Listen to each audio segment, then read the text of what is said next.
Tell him about the time we faced them. All right. Well, as I remember. At Avenger headquarters. Because united, the Avengers are strong. Welcome to the Marvel D&T Evolution podcast with myself, Andy Stead. And I'm Jarian Gibson. And I'm Alex Stroud. And once again, we've got Monte Harry with us. How are we doing, Monte? Doing wonderful. Glad to be back. Thanks for having me. You're welcome, mate. Excellent. Good stuff. So we are not going to beat around the bush this week, are we, boys? We are going to get straight into talking about Eternals. We've all seen it over the last couple of days, and we're all fresh off the back of really and truly, I think, a pretty successful, entertaining, sort of, I wouldn't say it was a whirlwind story as such, but a real sort of deep story. There was lots of really good elements to it. So, I mean, something I just want to touch on to start with, just to begin, because I know we spoke about a few bits last week. Was just some of the individual actors' performances. So before we get stuck into the story itself and how it affects Marvel, we I personally brought up. I was not necessarily concerned, but interested to see how some of the actors would do. And someone that I brought up was Liz Mchugh, who played Sprite. And I said, could a 16-year-old actor play an old soul? And I think she did a fantastic job. Yep.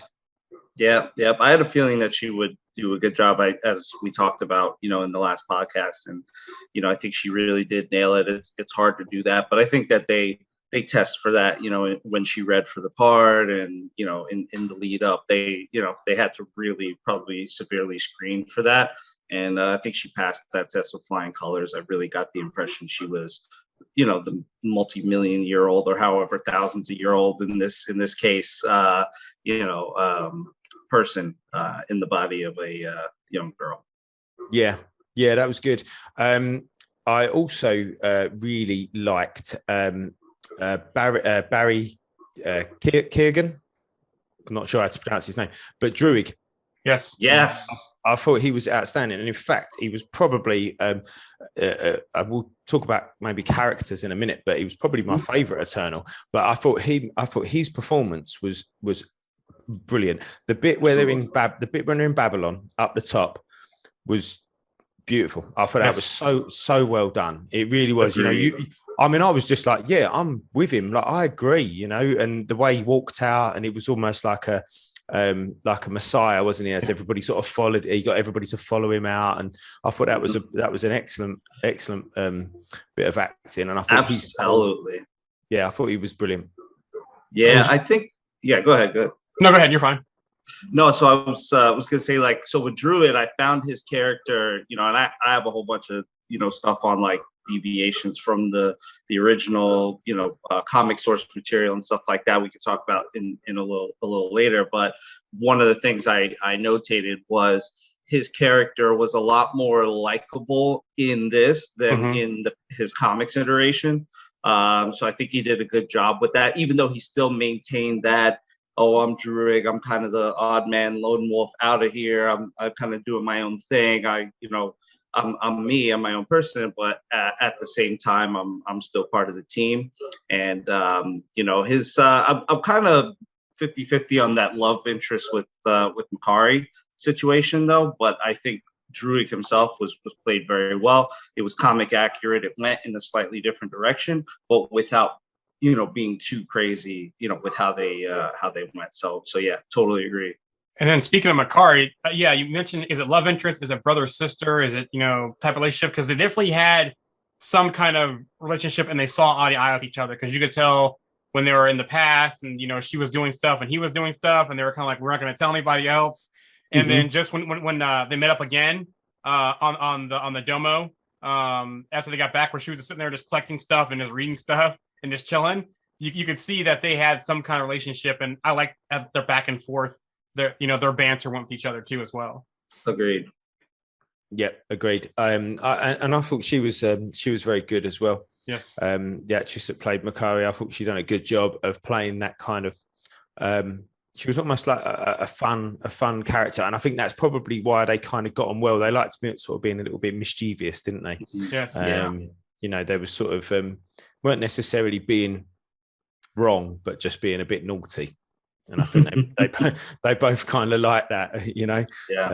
So that was good. But yeah, I thought. And do you know what? As well, I'm going to say something now that's going to sound insane, but I'm not the biggest Angelina Jolie fan. However, I really enjoyed her as Thena. I thought she was really, there was a real presence about her, and actually, the story that they wrote for her was brilliant, and I thought she delivered it. So yeah. Obviously, she delivered it with just such great sort of professionalism and, you know, just charisma. Yeah, there was a big connection to what I got from her was to like, I don't know if, you know, anyone has ever, you know, dealt with a family member who had like a diminished mental capacity, like, you know, Alzheimer's or dementia or something like that. I felt like people who, you know, dealt with that in their family might have, like, I haven't necessarily dealt with it directly. I know people who have. I've seen that. I've seen the results of it.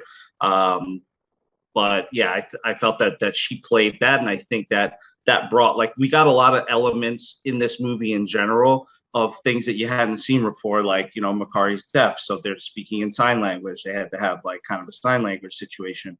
You know, she's got this, you know, she's got mad weary.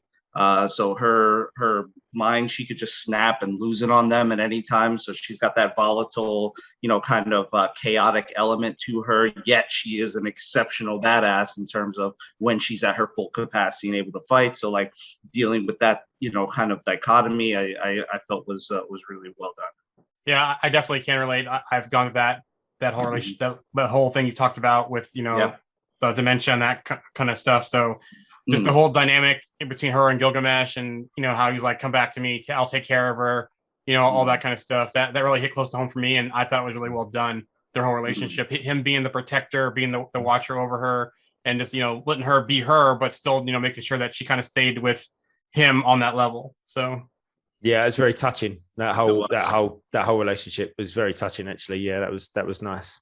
One interesting thing I also really liked too was like how they talked about how she was like the goddess of war. Kind of that parallel to like how Thor's like the god of thunder, like kind of like, you know, throughout history, like you have different gods and everything like that. So kind of thought it was kind of interesting because, you know, the Eternals have made appearances with the Asgardians before in the past and stuff like that. So, and calling on that, there was a nice little nod. Was it Kingo that said he used to throw Thor around when he was a child? Yeah. So it's like he said Thor used to follow me around or whatever when he was a little. When he was a little kid. And speaking of Kingo, though, I just want to give a big shout out to his valet. That guy dude, I wrote that down on what I liked about this movie. That's like right at the top. Kingo's valet. Yeah, valet. Another touching scene when he was saying goodbye. Yep. Oh, absolutely. At the end there, and like, but Kingo let me down a little bit, man. I didn't like that ending. I know he was boys with Icarus or what have you. He's like, I'll follow you wherever. But then like at the end, he just like, all right, see ya. I'm out. Like, I'm out. Like it was totally, it was like the most unceremonious like part. He just was like, all right, I'm packing up. Whatever happens, happens. See ya. Like, I don't know. I don't know. I don't necessarily.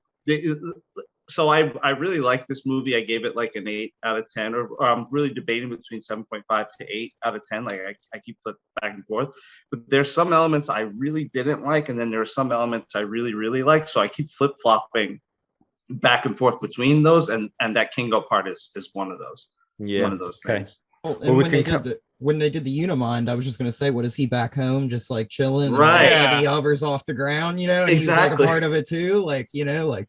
But you also look at too is that he had people that he had to be responsible for, and even said that when they first showed up. So, right, you know, out of all of them who built lives on Earth, you know, and kind of blended in with society, he had the most to lose and the most responsible for. And I thought it was funny how they did him when Sprite asked him, since you don't age, how'd you pull this off? He goes, well, it was my great grandfather, my great grandfather, my grandfather, my father, and me. It's like we're just continuing down the line. I thought that was pretty interesting how they did that with him being a movie star and doing all those Bollywood films and so forth. So that's actually a nod to Crow's character. Yep. Crow's character in the Eternals is the only deviant who has immortality. So he just keeps continuing on he tells every other deviant that he's the son of the previous crow, but it's the same crow the entire time. So that was kind of like a nod to that. I thought that was interesting that they went with him doing that as opposed to kind of Crow, but they went in such a radically different direction with the deviants that it obviously makes more sense for one of the Eternals to have that happen. But it was interesting though with Crow though is that he was the one to absorb Eternal's powers. Yeah. When he killed them, so they kind of did a little play on that because once he got Ajax, he can heal. So that kind of went along that immortal line with him there. Except when they basically Highlandered him at the end. I didn't expect that Ajax scene with Icarus. I did not think we were going to go in that direction. Where Icarus is going to throw her to the deviants. And... Yep. Did any of you see it coming at all? So a couple of things that the trailers kind of saw. One, Druid definitely looked like the villain in the trailers to me. So that was one thing that threw off well. But you also saw that when they showed Ajax talking to Icarus on her porch, and then there was always some mystery around that, but you didn't really see Ajax anymore after those moments in the trailers, that something did happen there. And I thought I read there were some reshoots that I thought previously, and I could be wrong on this, that I thought he previously, before the reshoots, he actually killed her himself. Whereas it looks like the reshoots, they wrote him in to be more of he just threw her to the deviants instead. So I don't know if that's true or not, but there was some chatter around that out there, whether they want to make him salvageable or not. Which at the end of the movie, he kind of did until he flew into the sun, like his counterpart, namesake type. Yeah. So yeah, and then they just kind of killed him off. Yeah. But with that part, that actually I'm sure we're going to shift around a lot in this conversation, but not to shift too much. But I wanted to highlight that particular part while we're on the subject. I felt personally that too much of the team was too vulnerable.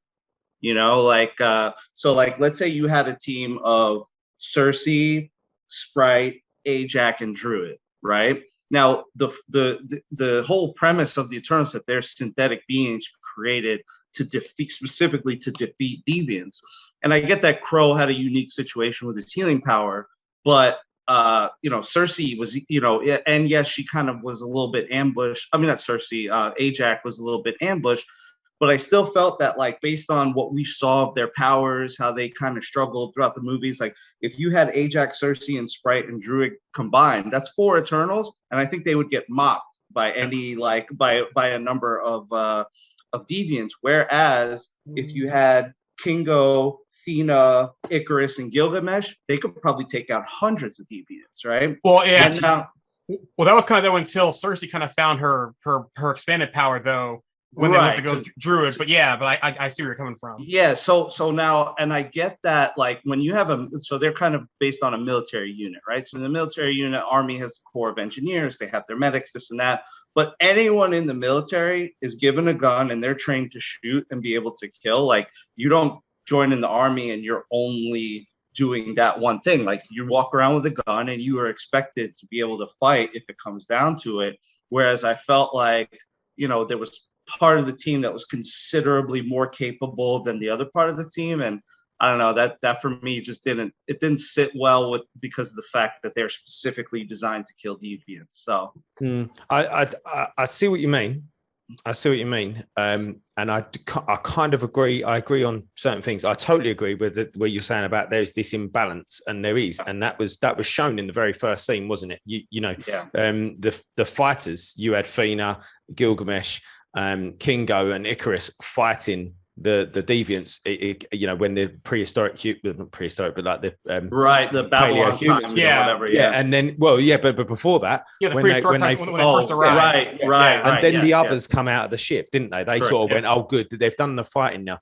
But so I do agree with what you're saying. However, I mean, if at the beginning of the movie, you would say that at the end of the movie, when you saw actually the Eternals' sort of whole role was to help humanity, well, not humanity, but the life form on that planet just get to a stage where so actually at the beginning of the movie, you're right, their purpose was to defeat the deviants. But at the end of the movie, you're going, oh, actually, their purpose was just to get the planet to a point where there was enough people. So you probably do need these other characters like the engineers. Cersei.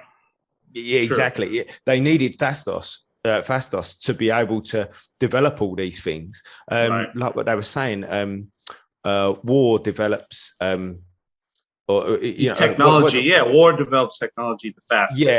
Yeah, exactly. Yeah, which is why they needed them needed humans to have wars, because then there was technology. When there's conflicts, there's competition. When there's competition, there's innovation. When there's innovation, there's it rolls on, doesn't it? So I think actually their role to get the life on a particular planet to a certain point that it can sustain a celestial requires them to be diverse in their abilities, not just to fight. Yeah, I think that's a good point. But then also too, when you look at it, by the time the movie ends, Fastos could held his own against Icarus. Mchugh did as well. Cersei kind of had some things where she held her own too. So you would see yes, when they first got there, they had specific roles and they would have got mopped, but over the generations, over the years, they kind of did evolve themselves and what they could do and how they could handle themselves. Right, which is true to the comic too, because like they all focus on their different things. Like Druig focused on his mental abilities, and Gilgamesh focused more on his body and less on the transmutation or their cosmic powers. That's why Gilgamesh only manifests those gloves, but he's knocking these guys all, which by the way was a super satisfying part of the movie when he was just slamming these dudes around. So the sounds as well. The sounds were brilliant when he was fighting. And him and Mchugh. I was just about to say, coming back to Mchugh, really, really enjoyed the super speed scene, especially when she was going off to find where the emergence was going to happen. I thought that was really, really well done. I was so happy we didn't get a slow motion scene like they did with the X-Men Quicksilver stuff. I love speedsters, but like they didn't need that in this movie. And they had a great scene where she fights Icarus and she's just like slapping him up against the wall repeatedly. Yeah. And he's just going further and further in.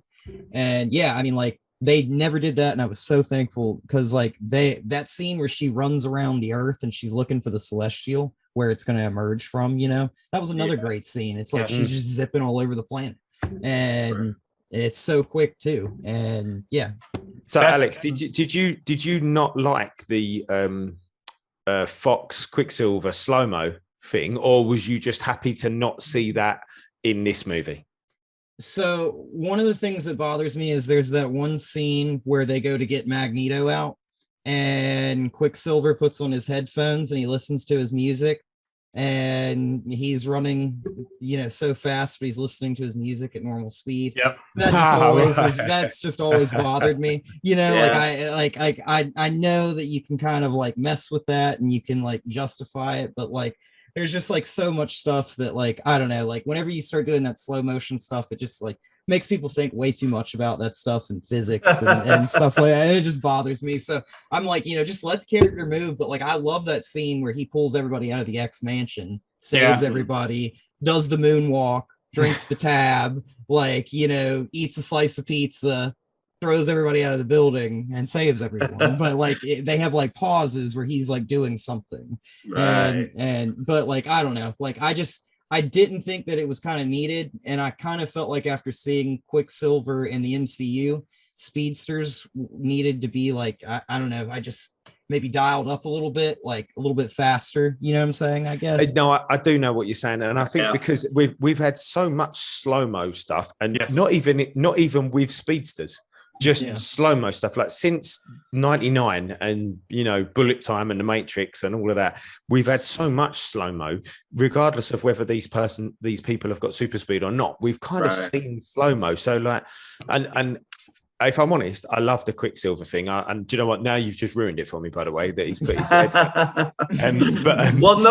I was actually going to say to that, like, so I don't know if you guys have Audible or anything like that. Like, you can speed up the speed at which you're listening to something. So he might, listen, speedsters can be very smart, as evidenced by Mchugh, because they read a lot of books. Like he can learn how to code probably in an hour. Yeah. It's very possible he could modify his stuff or his player to play Very at like possible. 1,000x, so it's so fast that like it hears it at regular speed while he's running around. I don't know. I thought But- about that too, and I was like, he could just hit the fast forward button and run around and just listen to it on fast forward, you know? Exactly. And Exactly. and while the Fox Quicksilver was really entertaining and I liked the way they did it, I think Makari is probably the best of the on-screen speedsters so far that we've seen. Yeah, in any movie too. Yes. Better than the Flash from, from Justice League. yeah. Oh yeah. Better than pretty much. that's- Yeah, That Snyder cut Pet Shop. No. yeah. I don't want to see that ever again. Yeah, that scene was just so drawn hot out. dog. Yeah. And the The shoes hot ripping dog. off. So And strange. the shoes ripping off. And And, and he just makes that dumb look all the time, like yeah. like as stuff's happening, like dude, you're a speedster, like make do something. So true. But yeah, I really enjoyed that that CGI when she was going fast. I thought that was excellent. I really liked the sort of the Icarus CGI as well, with him flying. I thought that was very well done. I liked how he kind of he went, do you know what? I've got laser beams coming out my eyes. I'm going to use this. Do you know what I mean? Like, I've always thought that about Superman when I've seen him on screen. I'm like, you got laser beams out of your eyes. Why don't you use that a little bit more? You know, Use that more. Yeah. Yeah. And Icarus was like, yeah, I know, I'm going to use it. Don't worry. He really leans into them. And there's the Superman comparison between those two characters. Oh, it's a Marvel Superman, blah, blah, blah. But no, I mean, Icarus, it's very true to the comic of, Icarus does lean heavily on his eye beams. He does fly around, but also he fights. I thought it was a good mixture, and it wasn't just a Superman ripoff or anything like that, which some people might look at it uninitiated and feel that way. And he had no reservations about killing either. Right. No reservations, no hesitations. He was like, you know what, this is me. I'm a good soldier. Boom, boom, boom.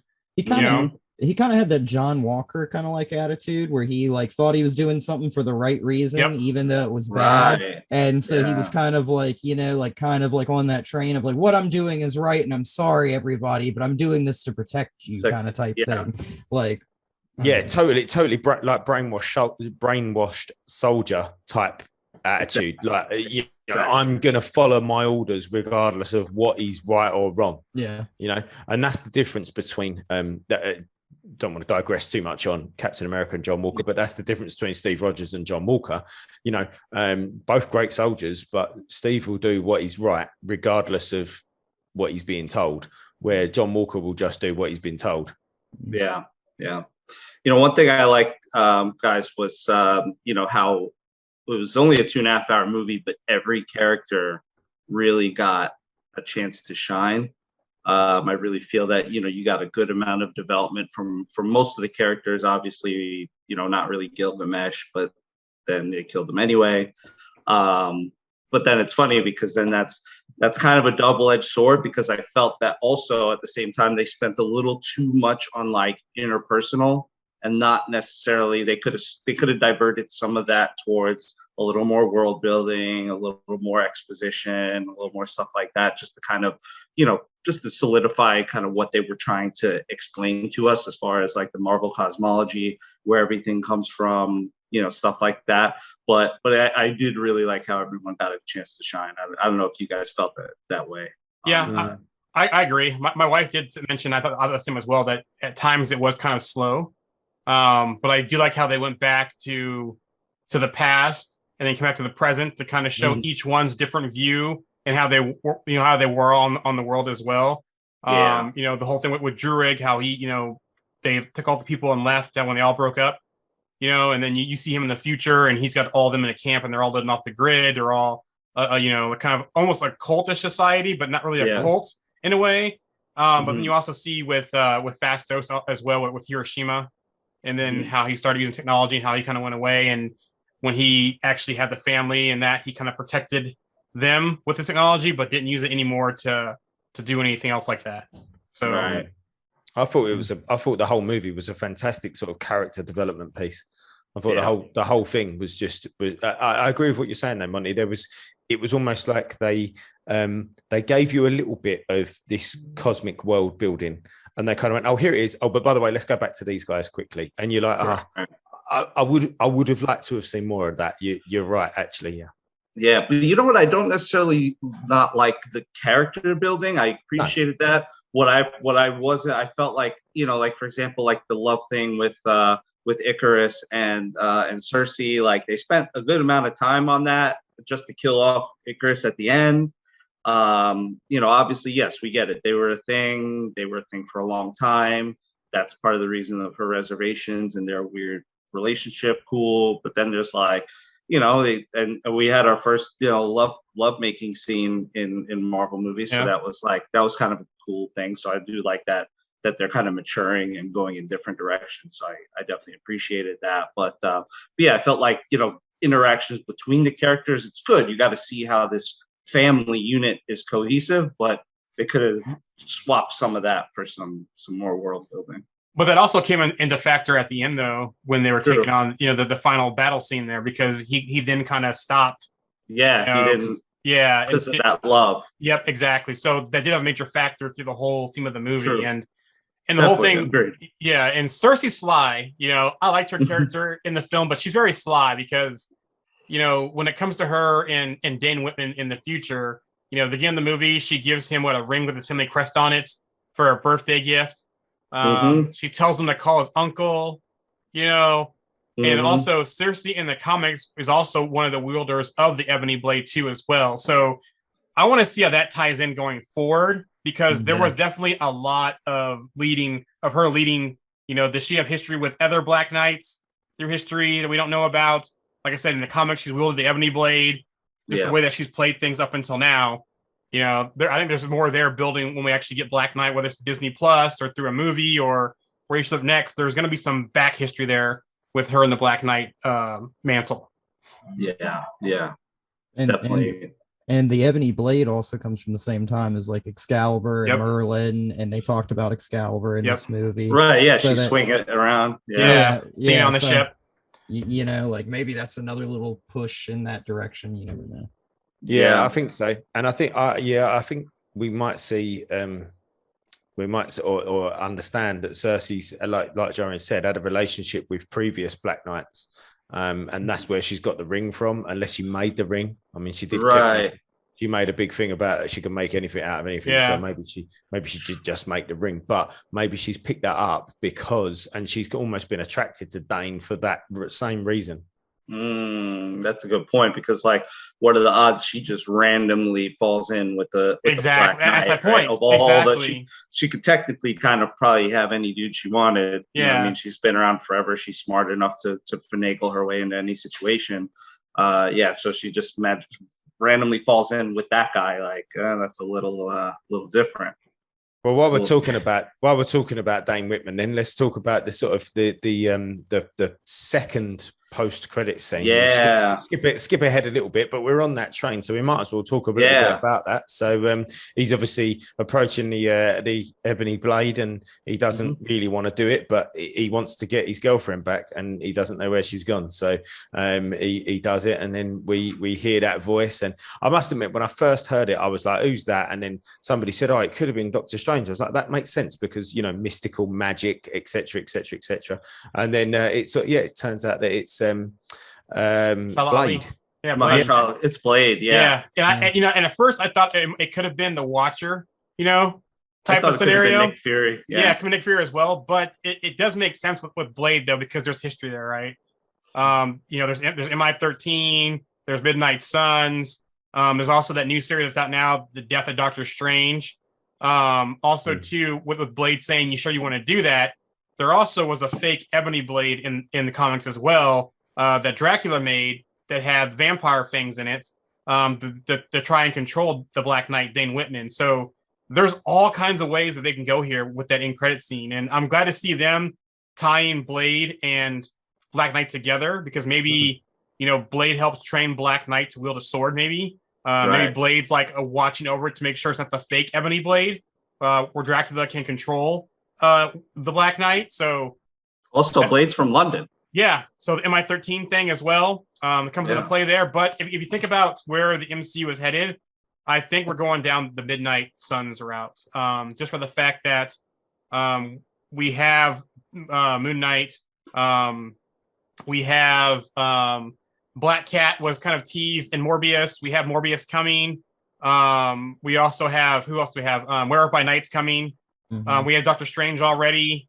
There's rumors of Punisher.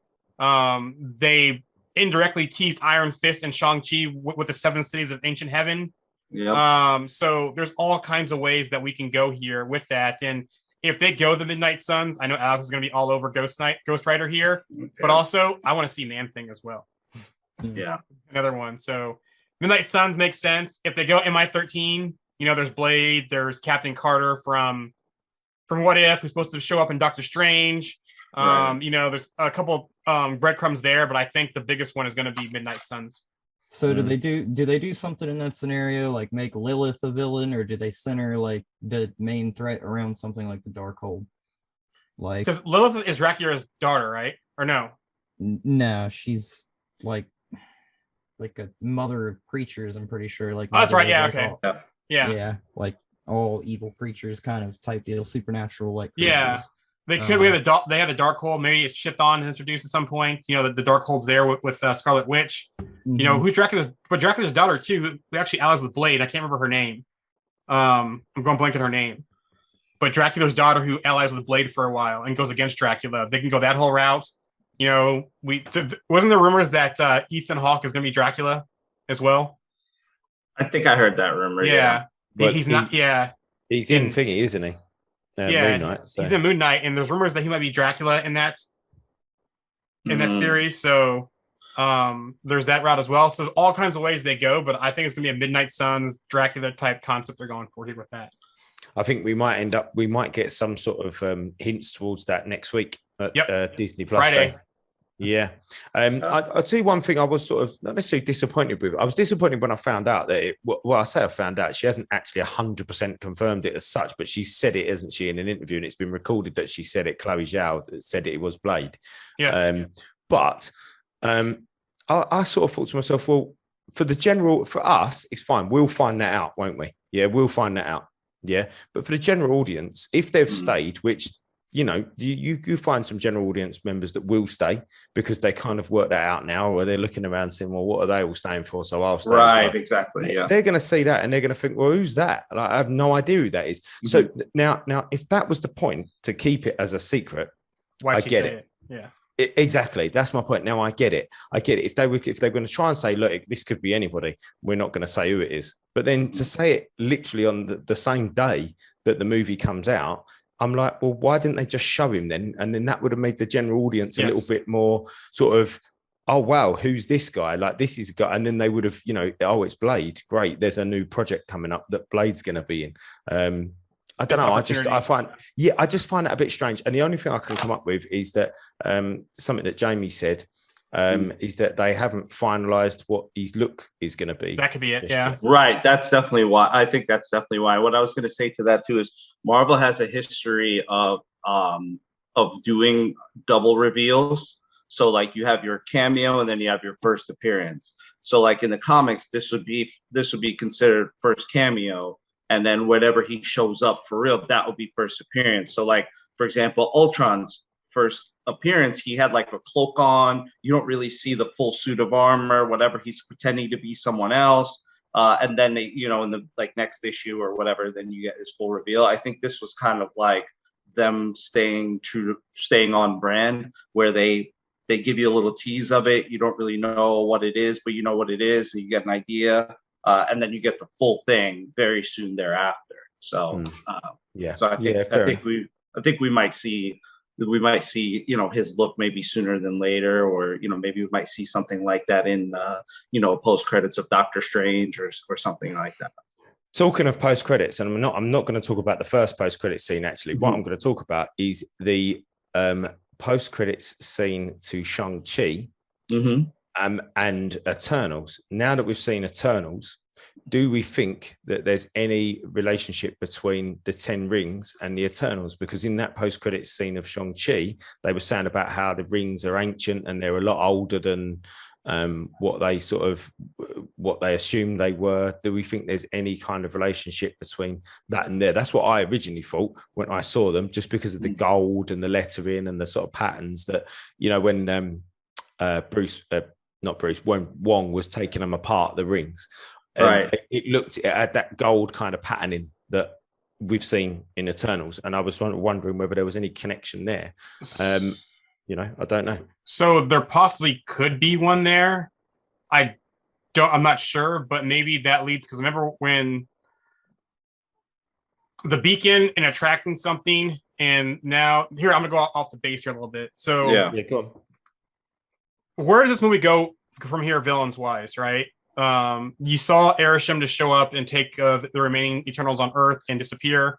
Which that was sick, by the way. That was awesome. Which, by the way, did that not cause an Avengers level event? Because that dude just showed up in the clouds and everyone saw him, right? But getting past that, he's like, we'll look at your memories, we'll judge history, and see if they need to be saved or not, and took those Eternals off somewhere, right?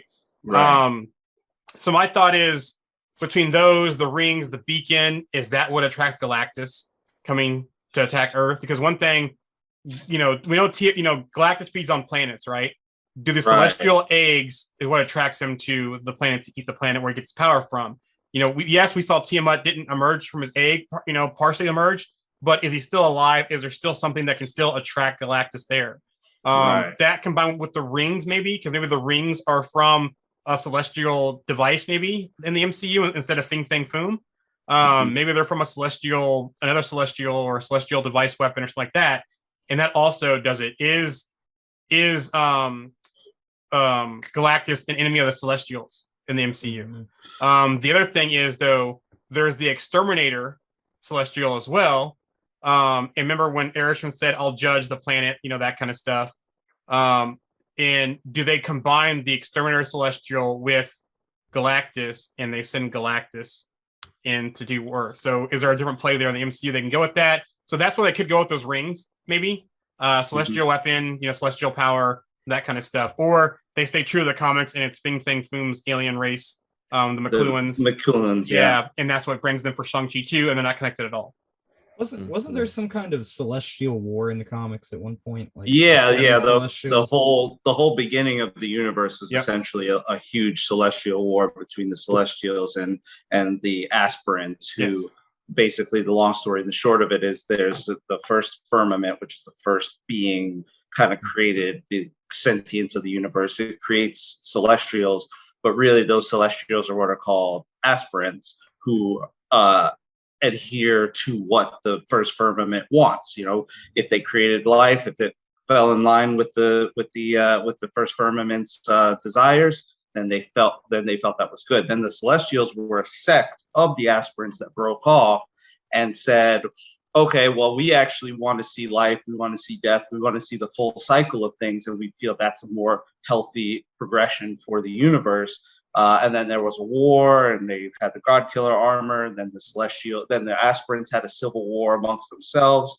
The Celestials then took advantage of that moment to kill off the aspirants, and then that war, they detonated a bomb, and then that blew up the first firmament into the multiverse, and that's how the multiverse came to be in Marvel Comics.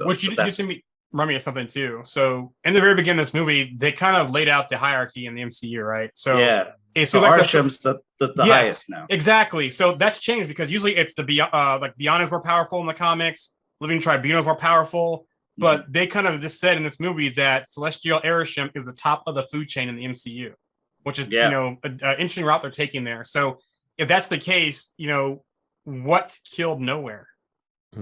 Right. Was another Celestial do it? Maybe it was him. Is it Galactus? Maybe it was Arishem that killed Nowhere. Maybe it was Arishem, or maybe it was another emergence they stopped in the past, and the Eternals killed him. Well, remember too, we're about to get Gore, the God Butcher, in Love and Thunder. Yep. And he wields the all black Necro Sword, which has the ability to decapitate a Celestial. That's how in the comics where Nowhere's head happened, it was that Null decapitated. Null or God Doom as well. Another story. Right. So are we gonna get Null? Do you think that they could switch the Necro Sword out though for the Ebony Blade, since they put the Ebony Blade in that movie, and maybe tie the Ebony Blade to Null? Maybe, because there is some history there with Null and the Ebony Blade. So Maybe. I reckon they'll keep the ebony blades purely for the Black Knight and that side of things. I would put some money on it, not all of it. Yeah. I haven't got a lot, but I'd put some money on it that they could even go down the route of making Galactus a celestial. The exterminator one. The exterminator one. If it makes sense. or just a celestial that's gone off, like gone rogue. Right. I can see the exterminator one, honestly. Yeah, but again, we're still learning and we're still getting development on. That's why I said that, like, this movie, even though they gave us a lot and they kind of opened us up, I feel like they haven't given us I think we're going to get a bunch more in Multiverse of Madness. Yep. That a lot more exposition on the nature of the universe and the cosmic beings that made it up, because I think that maybe Galactus might be something that operates outside, because in the comics, for example, in some capacities, Galactus is a check and balance against the Celestials laying their eggs in planets. He devours those planets that have life, because planets with life support Celestial eggs, and in doing so, he checks the balance of Celestials in the universe. However, they kind of maybe shot that down though with the Horde, by mixing the Deviants with the Horde. So in the comics, there's the Horde and the Celestials, who kind of are like a check and balance on each other. In this, they kind of combined the Deviants and the Horde into one race and have them be the kind of check and balance. So maybe they might not need Galactus. I don't know. But I think they have to go that direction. I do as well. I think you might be right there with what they're going to do there. But just speaking about Galactus and CGI and how they're going to get him to work, I don't know about you guys, but it was hard to visualize how they were going to make Galactus work until I saw this movie 2 days, yesterday or whenever it was. We saw that weird smoke monster thing in Rise of the Silver Surfer, which was weird. And we've seen big beings, I guess, in the MCU in clips before. But just going back to what Jaren said, when Arishem turned up at Earth, was just like, wow, look at that. That was incredible how he just sort of went boom and then he was there. And then it sort of zooms out and he's just this massive. He makes the Earth look small. He's like as big as the sun. Like he's he could just grab Earth like with his hand and just move it. And when he spoke, the volume and the boom of his voice, like it was just like, that was like, wow. Like when you expect, if you spoke to God, like that's what you'd expect the voice to be like. And I felt they did a really good job there. So I have an idea for. Go ahead, Alex. Oh, I was just gonna say, so they make Galactus a Celestial, let's say. Do you think that they could make a herald like Silver Surfer become the herald for Galactus? That way he goes out and hunts down planets with Celestials in them. Yeah, I mean, at that point, it would be like his personal Eternal. Yeah. Or what they could do is we know that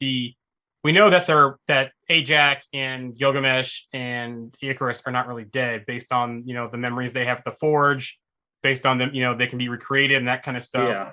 What if they bring back Icarus as the Herald of Galactus? Yeah. I think they'll miss out on Surfer, but they could go that route. I mean, they already showed him just flying around. He flew into the sun. Yeah. And not in a slow. I mean, the sun's close to Earth, but it's also 93 million miles away. So like for him to fly that distance and us be able to see it, he's pretty fast. So I don't mind the idea, but resurrect him as Surfer, resurrect Icarus as Surfer. Yeah, I don't know. I'd like to see the whole Zen laughing. Yeah, I would too as well. I'm just something out there. And you mentioned too, what would Galactus look like? And since they went with the whole, the way they look, the robotic look of the Celestials and that kind of stuff, I'm picturing Galactus looking like Unicron in the Transformers cartoon. Yeah. So along those lines, right? Yeah. So. Yeah. I don't mind that. So I don't want to get into the last, not the last, but the first end credit scene just yet, because that could open up a whole nother discussion. Yeah. But I just want to touch on something again that we spoke about last week, and that was the sort of the celebration of diversity within this movie. And we've kind of touched on it already. I think Monty brought up a really good point actually with the Athena and Gilgamesh being the kind of degenerative brain disease and carer relationship, which I thought was really nice and was really touching. But there was quite a lot of other nice little poignant moments in the movie, and whether it was just one character or a character and a group of people, or multiple characters, and there was lots of moments that celebrated that diversity, and I think it was done really, really tactfully, like the whole way through. I think do you know what, I've seen some of those comments that people have been making about things, and I'm like, they must just be arguing just to try and make an argument, because there was nothing in that. Yeah, there was absolutely nothing in there that you kind of went, well, that was unnecessary. Like everything was really tactfully and really well done. Yeah, it was really one of the most. It's funny to bring that up because I literally wrote that almost word for word what you said. It was a celebration of the melting pot of humanity, languages, cultures, and our history. And that's what I literally wrote that down word for word, because I do feel that I agree with you 1,000%, because it's just, we had Tenochtitlan, the Aztec, civilization. They talked about, Babylon. They talked about, pre-man. They're speaking all these different languages. They're in all these different places. We saw Bollywood, that whole Indian dance, routine thing, which was hilarious too, by the way. They just really did such a great job. It was like the World Inclusion Day of Marvel. Yeah, I don't get the backlash. Yeah, I don't get the backlash. People are complaining they didn't see the movie, or they're just, people who like to complain of any kind of diversity anywhere. The whole scene with Fastos and his family, there wasn't much there to complain about. If for those that are complaining, I thought it was fine. I thought it was well done. Yeah, tactfully done. I mean, I get it. It's Disney, it's Marvel. Maybe they're a little afraid of introducing, concepts, even though those are concepts that are totally normal, happen every single day. Like there's, same-sex, different whatever couples out there that have children, and that's a totally normal and beautiful thing. And they're taking care of a kid. So like I never understood like why you would have any backlash on that. And it's not like they didn't even. It's not like they had a sex scene in the movie either. They just were love. It was all love.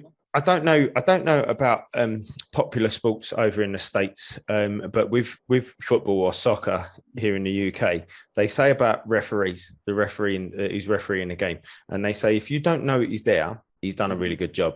Yep, exactly. Yeah. Agree. Now, if I just relate that to Fastos and his family, if you didn't, I mean, from my point of view, I didn't notice anything strange. It wasn't forced. It wasn't weird. It was just, it was totally normal. It wasn't shoved down your throat. There was absolutely nothing wrong with it at all. Which, and I'm gonna throw one in there that I thought was. However, I realised the sort of the pros to it, but the sort of all-female team up in Endgame did feel a little bit like chucked down your throat. Like, we're going to do this, and I was like, oh. Okay, and I have spoken to people who said, "Oh no, my little girl was just going mental and she just loved it." And I'm like, "Well, that's great. Do you know what I mean? That's brilliant." However, I did still feel that it did feel a bit forced. But this Fastos, not even I didn't even know. I just carried on watching the movie. It was didn't make any difference to me whatsoever. Right. And with that scene, I think that they've talked about, like within Marvel Studios or in interviews and stuff. I think I've read where they were worried that would have been a heavy-handed scene. That scene in Endgame with the all-female team up, and there was worries internally at Marvel that was a little too heavy-handed, and they thought that it was, but it worked out. You know what? So what? Deal with it. You know what I mean? Yeah, exactly. Yeah. Yeah. So go ahead. No, go on. I was saying changing a couple things too. Namor ties here, right? So I have a couple thoughts on here on how Namor is tied in. We saw the ocean getting basically destroyed as part of the emergence they were trying to stop. You also now have a ninth or eighth render of the world in the ocean now, with half of Tiamat hanging out there. But what also if that the emergence caused more vibranium to be discovered. Hmm. And that's what goes between Wakanda and Atlantis, is that extra vibranium out there that's in the ocean that Wakanda's like, no, vibranium's ours. They go after, and that's what starts the whole thing about, or Atlantis finds it, but it's not a huge, vast resource of it, and they want more, and they go after Wakanda. So there's some things here that can be done, to tie into Namor with that, and so that Wakanda Forever is coming next year, right? Yeah. I definitely think there's going to be some fallout from Tiamat sticking, or just emerging, just in general. Yeah, just in general, there's going to be similar. Maybe there'll be a similar thing to what Toombs was trying to do in Homecoming. Mine the materials. Mine the materials of the Celestial, this sort of dead or frozen or dormant for Celestial, whatever it is, and the disruption that is caused under the sea. Right. That's what I was going to say. I felt like it would probably be that more than anything, like that disruption, and then they now have to go get other resources to kind of help fix or get back to some normalcy, and maybe that's what leads them out of desperation to go hunt down Wakanda. Maybe where was it? Because it's very strange. It was the Indian Ocean, I thought. It was Indian Ocean, yeah. Yeah, it was. I couldn't remember. I remember seeing it, and I remember logging it in my head, and then it's gone. It's gone. But I think from by the looks of it, it was recorded in around the Canary Islands. That bit. There was a lot of big second unit in the Canary Islands in the credit scenes. Yeah. Anyway. Okay. So that probably was, because there's a ton of water over there. That's where that's it's not just islands. It's islands that's also not near any other continental mass on the one side. So they had a lot of open ocean that they could film in. So maybe that's where they did that. Also, too, going back to characters coming back, Salma Hayek has come out and said, since the movie's been out, that she's with Marvel for multiple movies. Oh, great.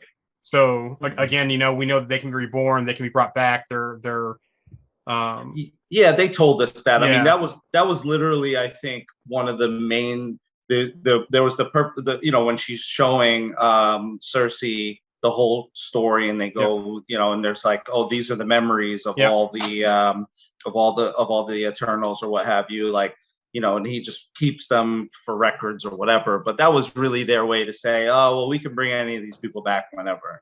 So and speaking of that whole thing with Arishem and communicating with Arishem the whole time, is it just me? And this is my biggest complaint that I have in the movie. I could barely understand him at times. I don't know if it was the audio, my theater, or what, but everything else was fine audio wise. But trying to understand that dialogue between that he was telling some at times was kind of hard to understand for me. I don't know if you guys saw that as well. I think maybe it was the audio in because he's such a booming voice, and the decibels that he's at. I obviously I wasn't measuring it, but I'm about 90% sure it's a really, really high, decibel versus the normal what they were speaking at. So they had, because you're speaking to a god, so it's so much louder. I think if you're, maybe where you saw it didn't, didn't have the system that could accommodate that. I don't know. Maybe that's what it was. I didn't really have a problem. Okay. I didn't have an issue. I saw in the theater that had the XD option, so the really high audio quality. And everything else was great. It was just when Arishem was talking at times, it was like I was kind of leaning forward trying to hear, and even my wife mentioned something too, where she couldn't fully understand at times. That extra foot made all the difference. Yeah, that lean in. Even though the speaker's probably behind you. Yeah. That huge theater, yeah. It's like turn the music down when you can't see at night. Yeah, I've done that. Driving in the car and you turn the radio down, see something. You're like, wait, that doesn't make any sense, but it helps. That's called getting old, Joe. Yeah. That's called getting old. My wife, as we left to go, my wife said, "Oh, I forgot my glasses," and I was like, "I think the screen's going to be big enough. You'll be all right." But yeah, so I want to talk about that in the end credit scene, the first end credit scene. So now I had already found out. I mean, I think a lot of people, especially a lot of the people that we know and we talk to, already found out that Harry Styles was going to be playing Star Fox. Yep. But I didn't know that we was going to get Patton Oswalt turning up as Pip the Troll. The Troll, right? Yeah, so that was awesome. I was really surprised at that.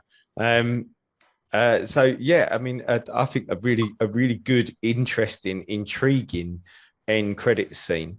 I think that opens up it opened up millions of questions in my mind. Numerous doors. Yeah, I mean, something we was talking about before we came on air was that you've got the Alars, Eros / Star Fox, and Thanos sort of father and son's relationship. Now, Eros or Star Fox, Harry Styles' character, said that he was an Eternal. He had the orb from his. Did he say from his universe, or did he say? Yeah, he's from that universe, but he's from from Titan. Yeah, from Titan. Yeah. So is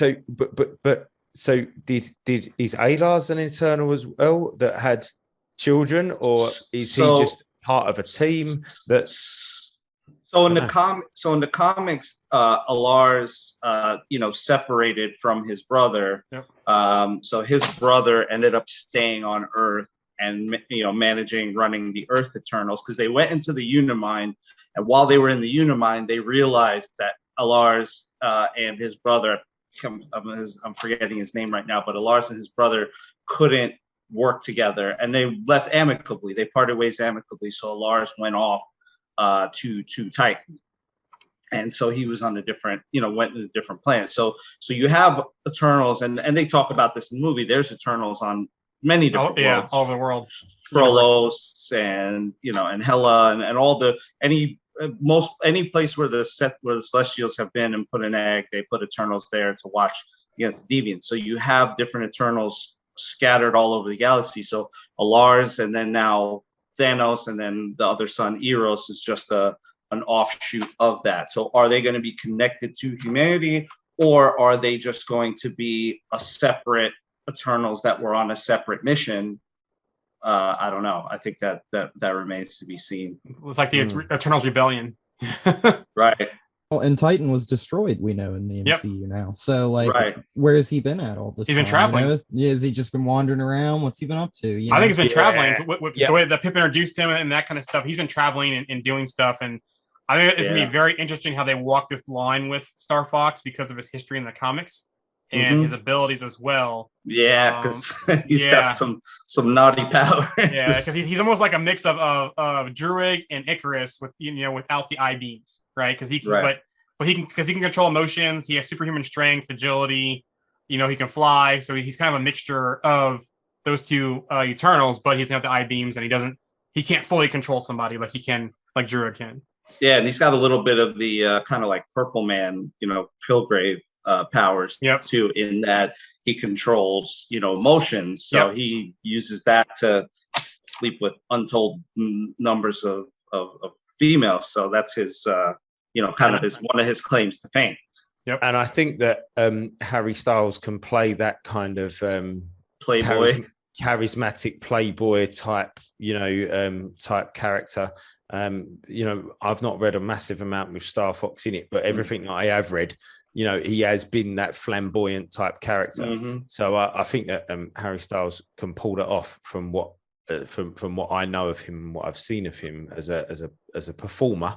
Only seen him in the the music stage, but it'd be interesting to see his role going forward, and when we're going to see more of him and more of Pip as well. I mean, Pip I was just going to say when he appeared, I was like, oh, Pip the Troll. Like I said it out loud in the theater. My girlfriend's looking at me like I'm like crazy. I couldn't hold it in, and I was just so excited about that because I did the whole Adam Warlock breakdown in the MCU group, and in researching for that, you learn a lot about Pip the Troll because Pip the Troll is one of the most tied to Adam Warlock characters that they have.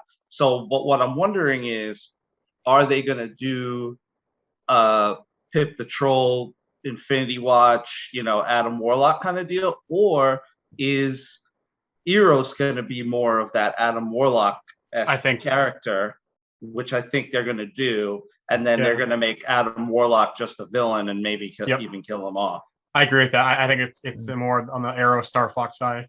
But also too, I wonder if She-Hulk is going to tie into this at all, because there is a tie there between She-Hulk and Star Fox. She defended him. Yeah, they have during those allegations on trial. So are they going to make that tie as well, or just steer way clear of that?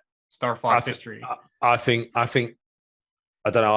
I don't see She-Hulk dealing with any of that at the moment. Good. I don't think so either. But I think that's way off in it. I think where that could come in. But I think we might get some more bits in the Marvels or potentially in Guardians of the Galaxy 3.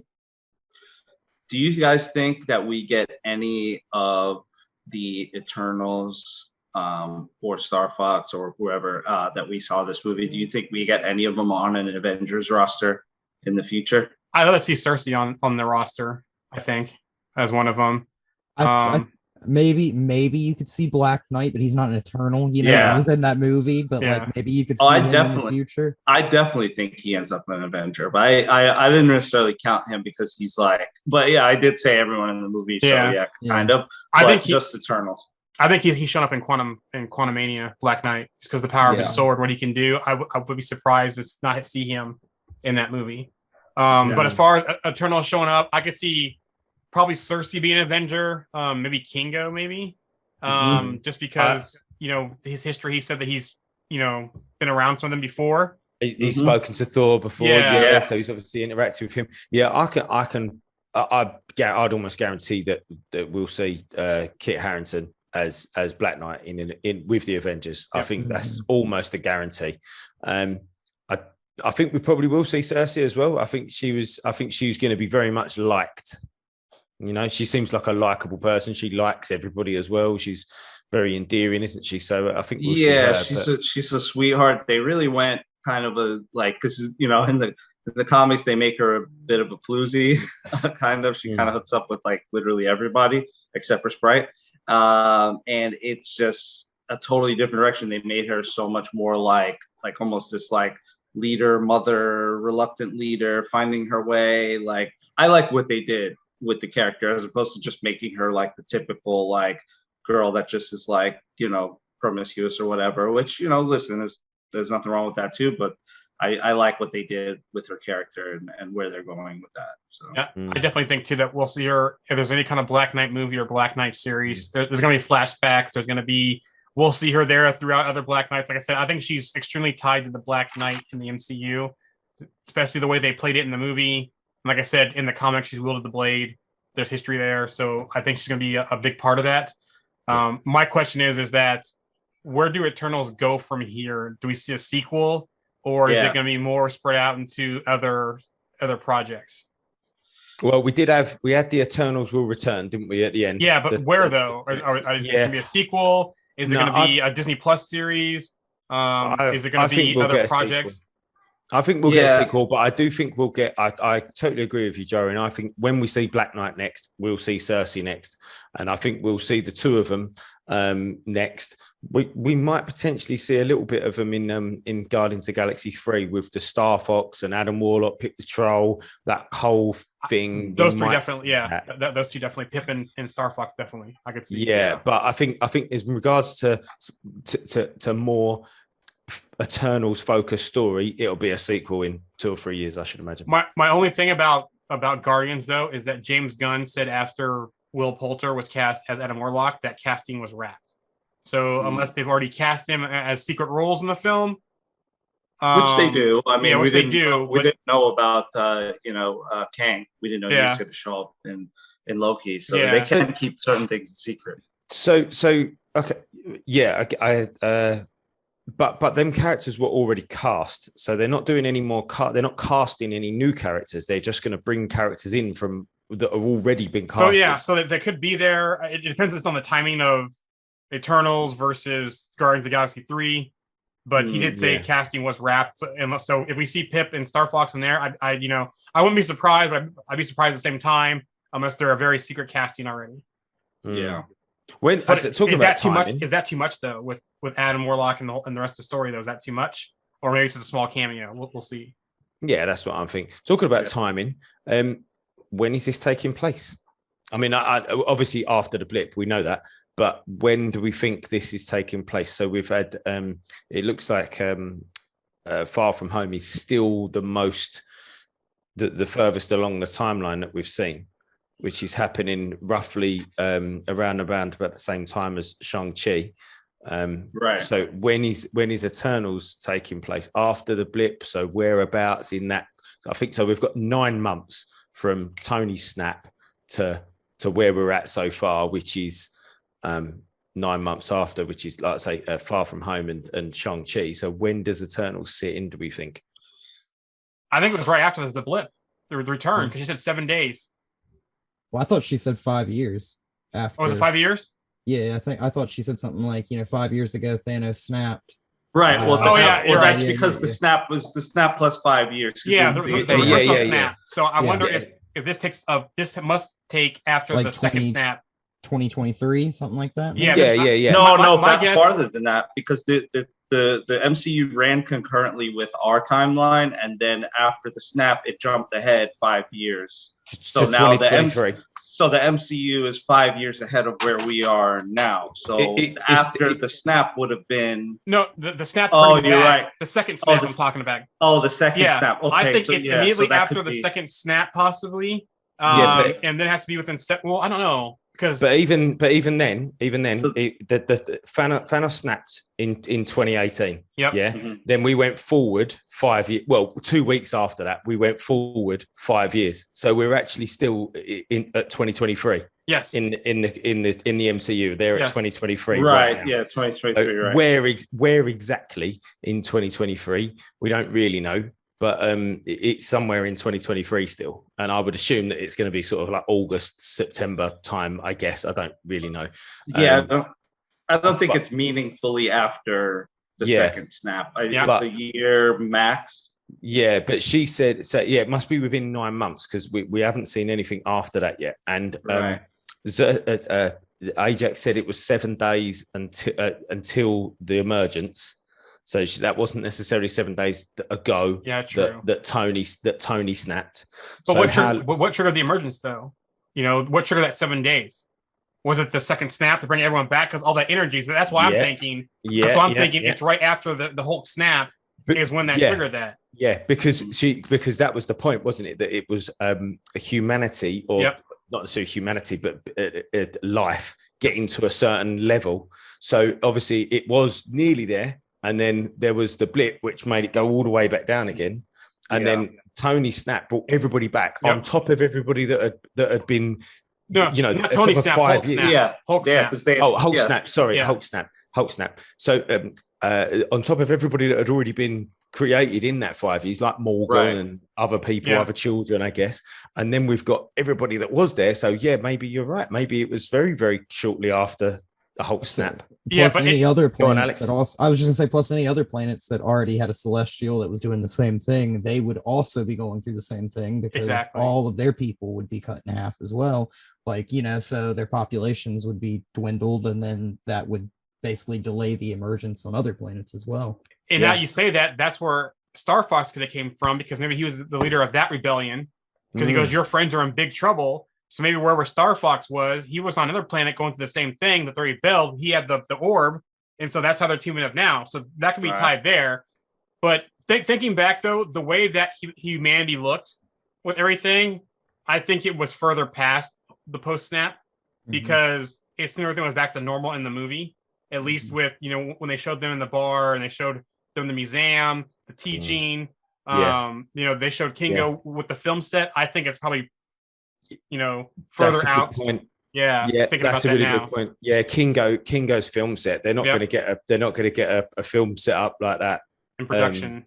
In a week after the snap, are they? So they weren't snapped, but still, But didn't London get pretty mashed up in the second Spider-Man though?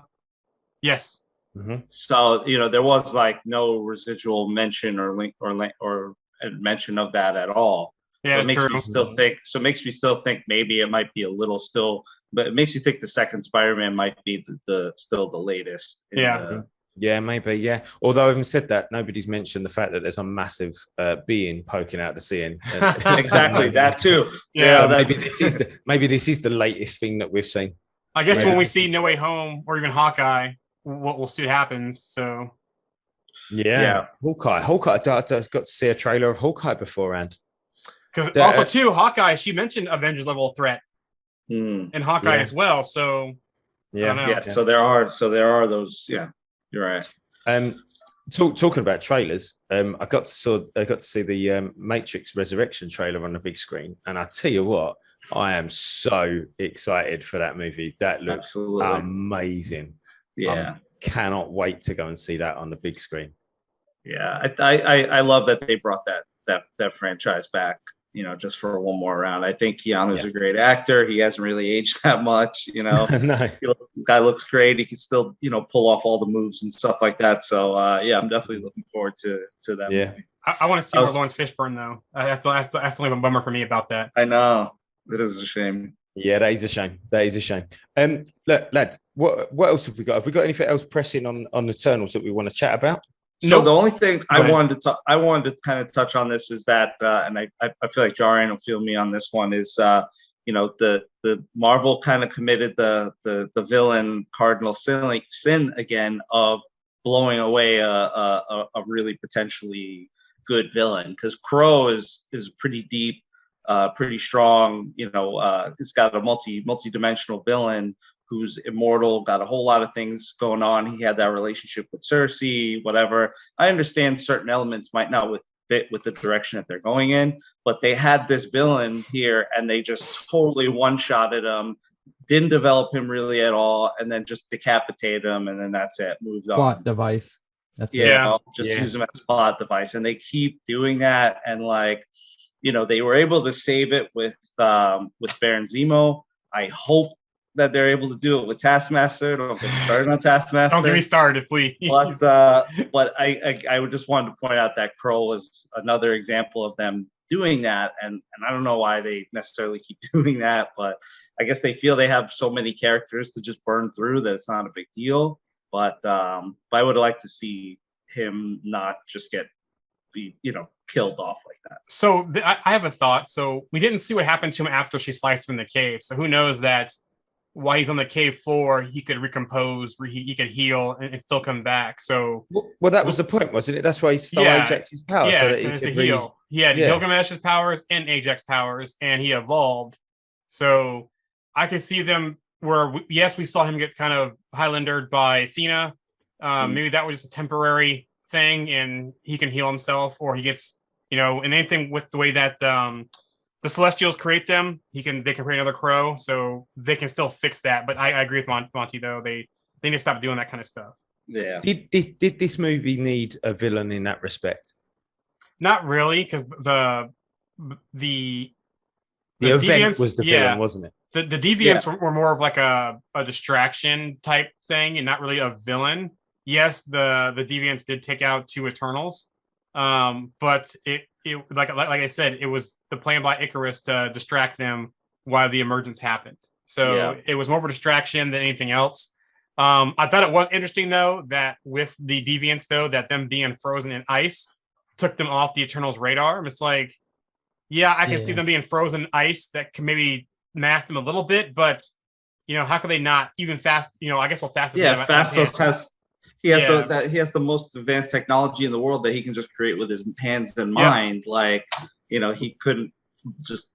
Didn't Icarus say he found them like several days ago and they were unthawing, and he just decided to leave and come back? He couldn't. He couldn't have just killed it while it was unthawing. Exactly. From the ice, while it's stuck there.